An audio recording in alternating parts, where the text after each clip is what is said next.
Bismillahirrahmanirrahim. Assalamualaikum warahmatullahi wabarakatuh. Selamat pagi kelas kalkulus Boba banyak kelas D ya untuk pertemuan ketiga.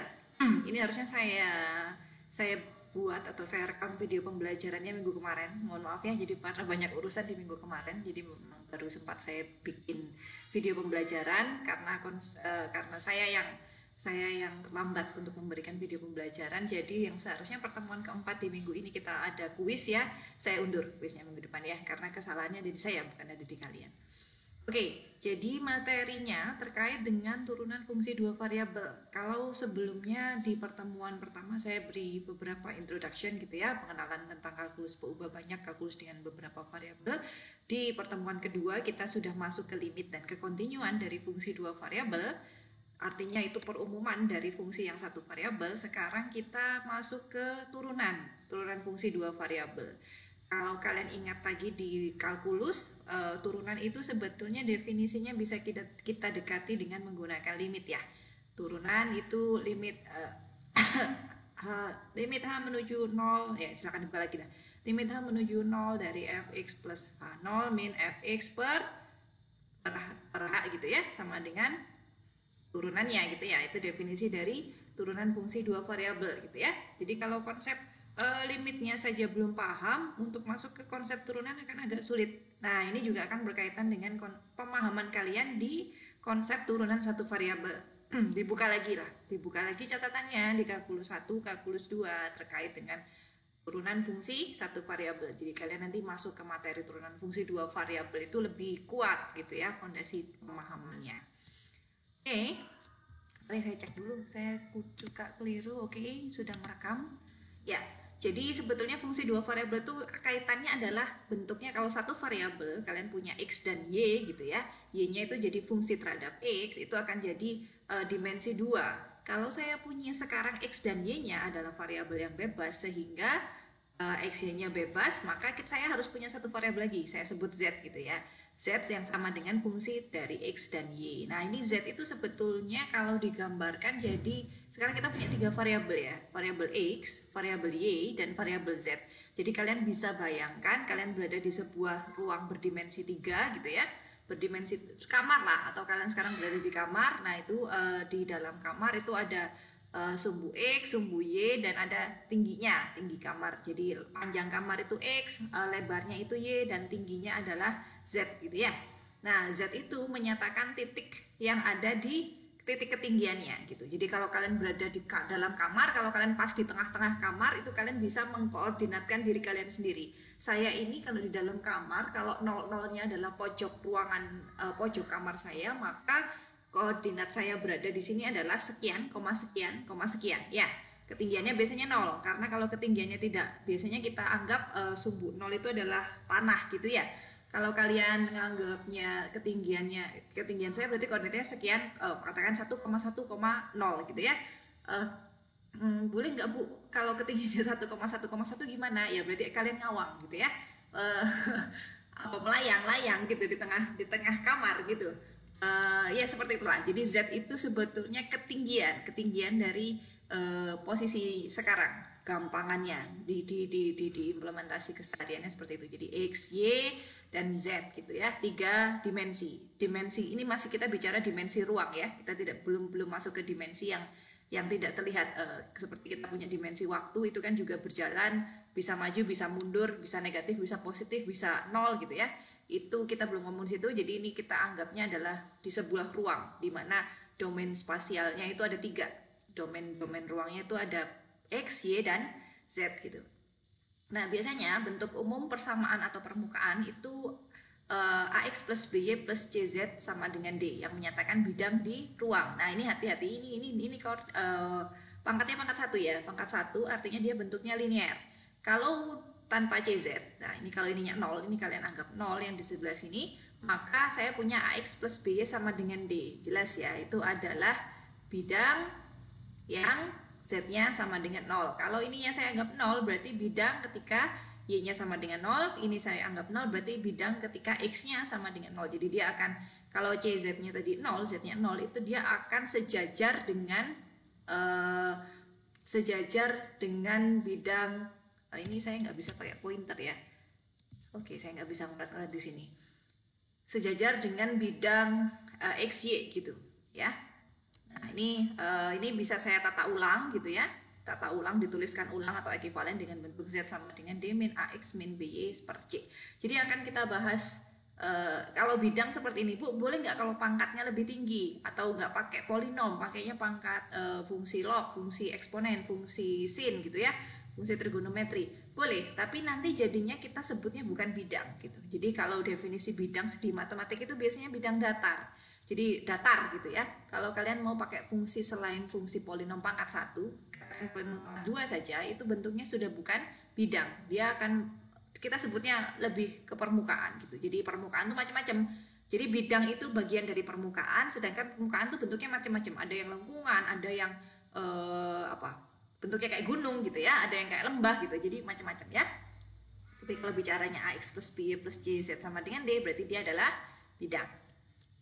Oke, misalkan, nah ini permukaan, bukan bidang ya, permukaan. Kenapa permukaan? Karena X-nya pangkat 2, Y-nya pangkat 2, Z-nya juga pangkat 2. Kalau ini Z-nya 0, nah ini kalian akan dapat apa? Persamaan apa? Di pertemuan kemarin saya sudah bahas tentang irisan kerucut ya. Jadi persamaan elips ya. Persamaan elips kalau Z-nya sama dengan 0. Kalau ada Z-nya, ini jadinya apa ya? Gitu. Oke. Sebetulnya ini kalian bisa plot dengan pakai Wolfram mungkin, atau pakai yang online ya, atau bisa pakai Maple kalau ada yang punya Maple, atau kalian juga bisa plot pakai plot 3 dimensi di MATLAB atau di Octave atau di Python, bebas ya. Nah ini kalau secara matematis, secara metode matematisnya, misalkan kalian nggak punya software sama sekali, terus harus memplot kira-kira ini sketnya ini apa ya gitu ya. Kita bisa melakukan beberapa tahap ini, walaupun tidak harus sesuai dengan tahap yang saya berikan. Artinya apa? Kalian bisa modifikasi sendiri sih. Bu, saya sudah bisa ngelihat, Bu, sebetulnya ini bentuknya itu kayak bola softball, bola softball, di mana sumbu jari-jari X-nya itu 4, jari-jari Y-nya itu 5, jari-jari Z-nya itu 3 gitu. Saya sudah bisa melihat itu, Bu. Boleh, silahkan, asalkan Anda bisa menjustifikasi bahwa memang itu dapatnya bukan karena habis tidur terus tiba-tiba membayangkan di alam mimpi ini bentuknya adalah seperti ini gitu ya, dan bisa jelas gitu. Artinya sumbu X itu berapa jari-jarinya, sumbu Y berapa jari-jarinya, sumbu Z berapa jari-jarinya gitu.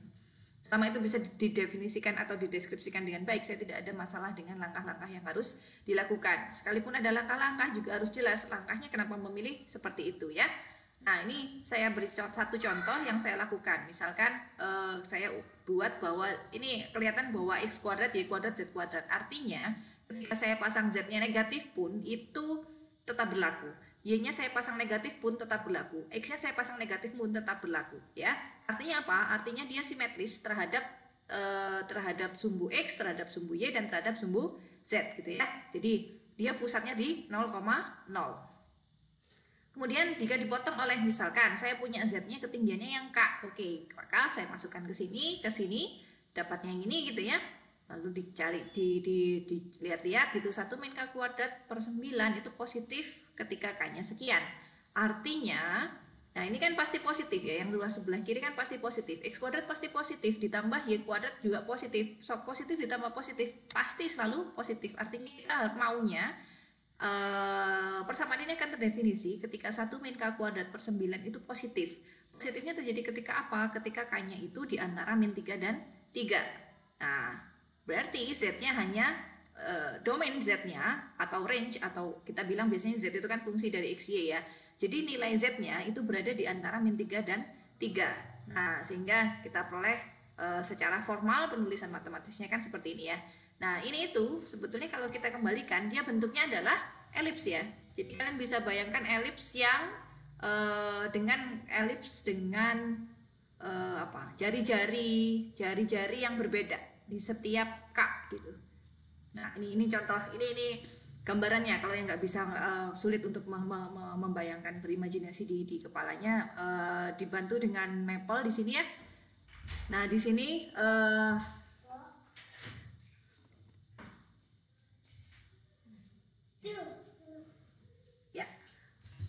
intermezzo ya. Ya di sini itu, nah ini terlihat bahwa X-nya itu jari-jarinya 4 ya, X-nya jari-jarinya 4 dan Y-nya jari-jarinya 3 gitu. Nah lihat bahwa K itu kan sama dengan Z, artinya di setiap Z yang sama dengan K, misalkan saya ambil di sini yang pertama ini ya, ini sama dengan 1, sama dengan 2, lalu ini naik sama dengan 3, sama dengan 4 gitu ya. Ini enggak, ini 3, ini 3, 2, 1, ini kayaknya lebih kecil dari 1, katakan setengah lah gitu ya. Nah ini terlihat bahwa ketika K-nya semakin tinggi, maka elipsnya itu akan membentuk elips yang semakin kecil ya. Kalian bisa lihat dari sini lah, dari sini. Kalau K-nya semakin besar, artinya 1 min K kuadrat per 9 nilainya akan semakin kecil ya. Artinya betul bahwa elips ini akan menghasilkan lingkaran elipsnya itu akan lebih kecil ya, makin K-nya makin besar atau nilai absolut K-nya makin besar. Begitu juga ketika K-nya negatif, karena di sini kan kita ngomonginnya K kuadrat ya. Jadi positif negatif sifatnya akan sama gitu. Sorry. Nah ini jadinya begini ya. Nah ini bisa ini begitu, artinya kayak gini ya. Ini kalau kalian bayangkan ini sebetulnya kalau bentuknya begini kayak sarang rumah lebah ya, rumah tawon gitu ya, sarang ya rumahnya tawon atau lebah gitu. Nah ini masih saya ambil di setiap K.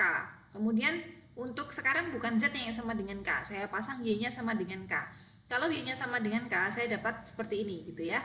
Nah ini tuh kalau ini tuh nanti irisan elipsnya itu horizontal gitu.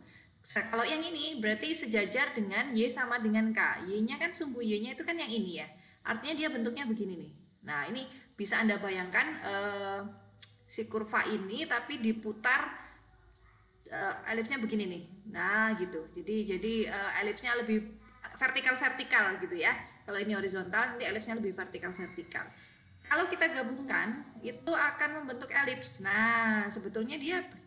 Terus kalau K-nya semakin kontinu gitu, kita nggak ambil ini kan, saya ambilnya agak bulat, K-nya bilangan bulat ya. Kalau K-nya dibuat bilangan yang kontinu, minus 0,01, minus 0,05 dan seterusnya, itu akan makin mepet ya, makin rapat gitu. Elipsnya akan makin rapat dan akan membentuk sebuah bola pejal gitu.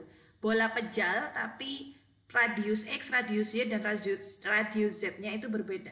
Jadi kalau paling gampang itu bayangkan adalah bola softball ya. Softball itu kan bentuknya dibilang bulat juga nggak bulat, dibilang bukan kayak bola yang digunakan di sepak bola atau bola yang digunakan di permainan bola basket atau bola voli. Jadi bola softball itu kan bentuknya lebih mengerucut di kanan dan kiri gitu ya. Jadi jari-jari X, Y, dan Z-nya berbeda. Nah, seperti itu. Jadi permukaan yang dibentuk oleh persamaan ini bentuknya jadi kayak bola softball itu tadi. Dengan jari-jari X 4, Y-nya 5, dan Z-nya 3. Ya. Oke. Nah, ini bisa kalian coba memplot persamaannya. Persamaannya ya. Jadi kalau misalkan tadi kan plus ya, kalau saya ganti minus kira-kira jadi gimana ya? Nah mungkin dengan metode yang tadi bisa kalian coba plot gitu. Atau kalau masih kebingungan, belum kebayang seperti apa, bisa pakai software. Bisa pakai software untuk memplotnya gitu ya. Karena memang untuk menggambar secara manual, gambar fungsi 2 dimensi saja di bidang datar itu agak rumit ya. Untuk beberapa orang yang mungkin pemahaman kalkulusnya masih belum dalam gitu, apalagi untuk bisa menggambarkan suatu permukaan gitu, permukaan 3 dimensi ini kok bisa sih bentuknya kayak gini. Nah ini butuh belajar memang ya. Saya rasa semua orang akan bisa ketika belajar. Jadi paksa diri kalian untuk bisa mempelajari, bisa bagaimana sih bentuknya seperti ini gitu ya. Jangan menyerahkan sama software juga. Mungkin software itu awal untuk meyakinkan, atau malah kalian sudah men-sketch secara manual lalu dikerjakan menggunakan software untuk meyakinkan bahwa grafik yang dihasilkan memang benar seperti itu gitu ya.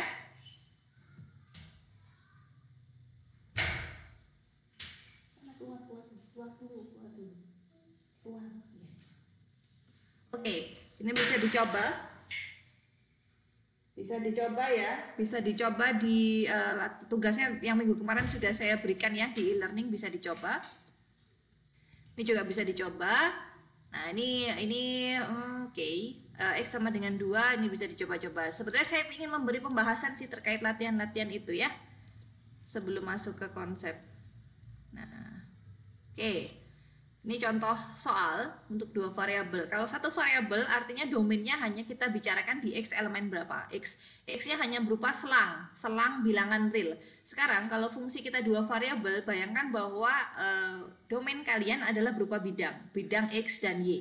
Jadi saya harus tahu Y-nya antara berapa dan berapa, X-nya juga antara berapa dan berapa. Bukan hanya X ya, kalau dua variabel. Karena kita butuh ada dua variabel bebas atau ada dua variabel yang dibutuhkan gitu. Dan itu bebas gitu, X-nya bebas. Nah, kembalikan lagi bahwa fungsinya adalah ada bentuk kuadrat. Oke, ada bentuk kuadrat artinya yang di dalam kuadrat itu harus positif ya, tidak boleh 0. Sehingga saya maunya y min x kuadrat ya harus positif. Oke. Lalu satu lagi apa? Satu lagi bahwa pembaginya atau penyebutnya itu tidak boleh 0. Kalau 0 kan dia nilainya jadi tidak terdefinisi ya. Jadi harus x kuadrat plus y min 1 kuadratnya harus tidak sama dengan 0.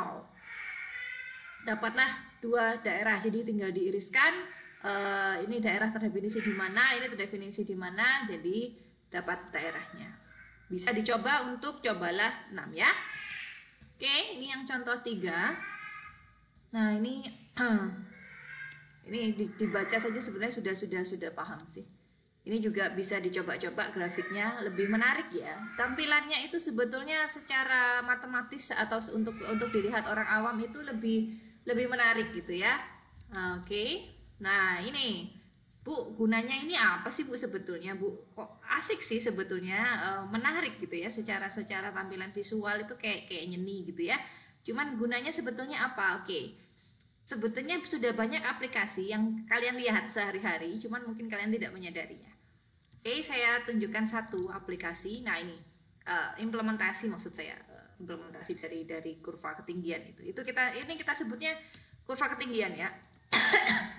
Nah, ini mungkin Anda pernah melihat di Google Maps yang bagian maps ketinggian daerah gitu ya. Oh, ini daerah gunung, ini daerah pantai. Nah, itu biasanya diwarnain beda. Kalau daerah gunung warnanya hijau gitu. Kalau daerah pantai warnanya agak merah. Atau bisa juga, ini saya ambil dari BMKG, websitenya BMKG. Inilah grafik sifat hujan Provinsi Jawa Timur 2020. Nah, ini ada keterangannya ini. Ini kalian bisa lihat. Kalau yang hijaunya makin gelap, itu artinya dia makin banyak curah hujan. Lalu makin merendah. Nah, ini juga yang normal, yang kuning, yang di bawah normal paling sedikit curah hujannya itu adalah yang merah hati ya. Nah, ini jadi sebetulnya dikelompokkan gitu ya. Jadi kalian bisa dengan mudah melihat, oke, yang di sini tuh berarti sangat banyak sering hujan gitu ya. Terus yang merah hati ini cenderung panas karena tidak ada hujan di situ gitu ya. Nah, itu ini kalau diplot dalam bentuk 3 dimensi, ini kan plotnya dia dalam 2 dimensi. Jadi X, Y, Z, tapi saya lihat dari Z yang atas gitu. Jadi saya punya permukaan, tapi saya lihat saya sorotnya itu dari Z atas gitu. Nah, ini dapatnya begini, warnanya jadi berbeda-beda. Ini kalau saya lihat Z-nya dari sisi yang lain, itu akan kelihatan kurvanya seperti apa. Tapi kan kita tidak butuh itu. Masyarakat yang non matematik itu membutuhkan yang sederhana gitu ya, yang mudah untuk dilihat dan langsung ketika membaca dia langsung paham. Nah, ini sebetulnya adalah kurva, hasilnya dari kurva ketinggian ya, walaupun kita tidak tahu fungsinya fungsi apa, tapi ini adalah kurva ketinggian. Ini makin tinggi, makin rendah, yang paling rendah di sini, atau bisa dibilang mungkin minus atau gimana gitu ya. Nah, ini kalian bisa coba interpretasikan kira-kira yang paling hampir sama dengan Malang yang mana, ini yang mana gitu ya. Jadi bisa dijawab sendirilah. Ini saya hanya mengilustrasikan salah satu gunanya dari kurva ketinggian gitu ya. Bisa grafik curah hujan, bisa grafik topografi daerah, lebih tinggi, lebih rendah, bisa juga grafik cuaca. Nah, sekarang itu yang lagi mungkin kalian sering lihat peta warna ini ya, peta warna COVID gitu, ada yang merah, ada yang kuning, ada yang hijau. Nah, kalau itu sih bukan kurva ketinggian sih, karena Biasanya dia terbagi menjadi provinsi-provinsi gitu. Jadi di sini provinsi, ini warnanya merah, ini warnanya hijau. Jadi dia berdasarkan lokasi, bukan nggak bisa berdasarkan fungsi. Kalau ini kalian bisa lihat bahwa ini nyambung gitu, walaupun daerahnya berbeda. Katakan Nganjuk sama Kediri nih ya, ini kan dua daerah yang berbeda, dua daerah apa namanya administratif yang berbeda. Nah tapi ini nyambung dengan warna hijau yang sama gitu ya. Nah ini kalau yang COVID itu tidak bisa kita bilang sebagai kurva ketinggian ya, tapi beda itu metodenya lain lagi ya. Oke, lalu keturunan. Nah kalau turunan satu variabel, kalau variabelnya hanya x, turunannya pasti hanya terhadap x ya, kita nggak punya turunan lain, tidak ada kemungkinan turunan terhadap variabel lain. Sekarang kalau dua variabel punya x dan punya y, terus turunannya gimana Bu? Kalau saya bilang turunan fungsi fxy, oke, karena ada dua variabel harus jelas turunannya yang terhadap apa? Turunan terhadap fungsi x atau turunan terhadap turunan terhadap variabel x atau turunan terhadap variabel y, gitu ya. Jadi karena kan kita punya dua gitu, jadi harus jelas dulu yang kita obrolin ini turunan yang mana gitu. Jangan-jangan kita membicarakan hal yang berbeda. Turunan fxy, satunya ngomongin turunan terhadap x, satunya ngomongin turunan terhadap y gitu. Ya yang salah yang ngasih soal karena tidak jelas mau nuruninnya terhadap apa gitu ya.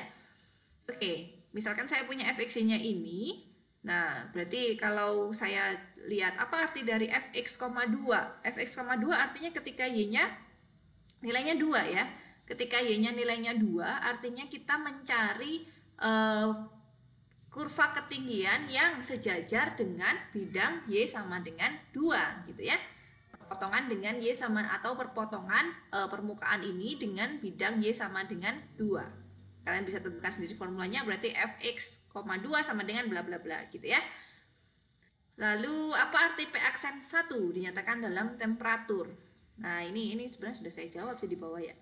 Nah ini turunan pertama dinyatakan dalam temperatur. Turunan pertama terhadap x ya. Turunan pertama ini kan px-nya kan fx,2, artinya dia sudah jadi fungsi terhadap x. Ketika saya bilang P aksen, jelas bahwa turunan terhadap x. Kalau ini kan tinggal satu variabel, kita nggak ngomongin yang y gitu, jadinya sudah kalau yang ini gitu ya. Nah ini kalian bisa baca bahwa P aksen 1 artinya laju perubahan temperatur ketika di titik 1,2 ketika kita bergerak dengan y yang konstan gitu ya. Nah kita tinggal hitung, ini pakai turunan pertama saja, garis singgung gitu ya. Nah itu akan dapat seperti ini. Oke. Nah ini definisi turunan untuk fungsi dua variabel. Kalau fungsi satu variabel itu kalian cukup xy turunan terhadap x gitu ya. Ini x plus delta x, nggak ada y0 gitu ya. Kalau turunan terhadap x ini delta x ya, ini kurang x yang di sini. Nah itu tadi. Jadi kita kalau sebenarnya konsepnya sama dengan turunan satu variabel, tapi sekarang kita bisa ada dua kemungkinan, bisa turunan terhadap x atau turunan terhadap y. Jadi harus kritis ya. Ketika fungsinya ngomongin fungsi dua variabel, mau ngomongin turunan apa? Turunannya x atau turunannya y gitu ya. Jadi kalian harus kritis. Nah itu kita sebut sebagai turunan parsial. Kenapa parsial? Parsial itu kan berasal dari kata part ya, bagian. Jadi turunan dari tiap bagian variabelnya gitu ya. Nah ini bisa kalian coba-coba. Lalu ini bisa coba dihitung. Ini cobalah juga silahkan dicoba-cobalah. Nah ini turunan parsial, turunan pertama tadi bisa x bisa y. Artinya kalau saya mau cari turunan kedua berarti juga ada banyak kemungkinan ya. Bisa turunan 2 kali terhadap x, bisa turunan x dan y atau y dan x, bisa turunan 2 kali terhadap y. Begitu juga kalau turunan ketiga, berarti kemungkinannya makin banyak ya. Kemungkinannya ada kalau ini tuh 2 kali 2 berarti dia 3 kali 3 9 6. Ada 6 kemungkinan kalau turunan terhadap pangkat 3 gitu ya. Nah, biasanya kalau fungsinya adalah fungsi kontinu itu bisa dipastikan bahwa turunan terhadap xy, x turunan 2 kali terhadap x dan turunan terhadap y itu akan sama dengan turunan 2 kali y terhadap x. Jadi urutannya tidak akan mempengaruhi secara signifikan. Nah, ini silakan dicek bahwa untuk fungsi kontinu ini juga berlaku. X turunan x terhadap y akan sama dengan turunan y terhadap X. Bedanya apa sih Bu? Kalau yang ini itu saya turunkan dulu terhadap X, lalu turunan terhadap X-nya saya turunkan lagi terhadap Y. Kalau yang ini fungsinya saya turunkan dulu terhadap Y, baru saya turunkan terhadap X. Beda urutan ya, beda urutan tapi harusnya sama hasilnya untuk fungsi yang continue. Itu lagi syaratnya harus fungsi yang continue, gitu ya. Fungsi continue itu apa saja sih Bu? Ya, fungsi polinom, fungsi trigono, fungsi transenden, fungsi log, semua fungsi yang kalian pelajari gitu ya, itu sebenarnya kan fungsi continue, kecuali fungsi rasional, dimana kalau fungsi rasional kan ada pembaginya. Nah, pembaginya itu akan tidak continue di titik yang membuat dia 0 ya. Bisa cobalah 7, coba 18. Oke, sekarang saya punya turunan implisit. Nah, turunan implisit itu bisa saya turunkan seperti ini ya. Nah, ini oke, jadi dz, jadi sebetulnya ya implisit saja. Jadi kalau saya mau cari do z terhadap do x, ya do f terhadap do x dibagi do f terhadap do z gitu, itu sama saja. Ini harus ada hitung-hitungannya biar kalian bisa lebih paham sebetulnya. Oke, ini gradien. Ini gradiennya agak berat sih. Oke, ini cobalah harus pakai hitung-hitungannya biar kalian bisa lebih paham. Dan juga aturan rantai ya. Jadi kalau z adalah fungsi dari x dan y, artinya kalau saya mencari dan x-nya fungsi dari t, y-nya fungsi dari t, artinya dz per dt saya bisa peroleh dari do z per do x dikali do x per do t ditambah do z per do y dikali do y per do t ya. Bisa dicoba sendiri. Cobalahnya ini bisa kita diskusikan nanti. Ya, itu saja.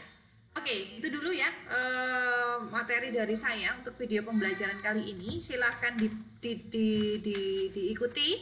Nah, saya merencanakan ada video pembelajaran satu lagi sebelum kita ada kuis terkait pembahasan soal-soal yang memang dirasa perlu dibahas. Saya merasa perlu dibahas dan kalian juga merasa perlu dibahas. Gunakan grup WhatsApp yang sudah ada untuk menyampaikan materi-materi yang atau soal-soal yang kalian rasa sulit gitu ya untuk dibahas gitu ya.